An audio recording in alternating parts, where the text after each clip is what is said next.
বাংলাদেশের উত্তরের এক গ্রামে থাকত গফুর আলী নামের এক লোক। গফুর ছিল খুব সাদাসিধে কৃষক। তার ছিল একটুখানি জমি, কয়েকটা ধানক্ষেত আর সংসারে স্ত্রী, এক ছেলে আর এক মেয়ে। ঘরে ছিল একটা পুরনো কুকুরও, নাম কালা। কালা অনেক বছর ধরে তাদের বাড়ি পাহারা দিচ্ছিল। ওরে বাবা, মাঠে কাজ করতে করতে সন্ধ্যা হয়ে গেল। আমি তো বুঝতেই পারি নাই।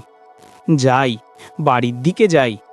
বেশি দেরি করলে আবার সন্ধ্যা হয়ে যাবে, অনেক বড় লম্বা পথ। বেশি রাত হলে বনের মধ্যে আবার পশুদের খপ করে পড়তে পারি। যাই, তাড়াতাড়ি চলে যাই।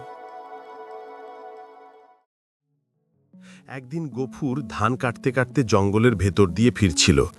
হঠাৎ সে শুনতে পেল ঝোপঝাড়ের ভেতর থেকে ক্ষীণ একটা কান্নার শব্দ।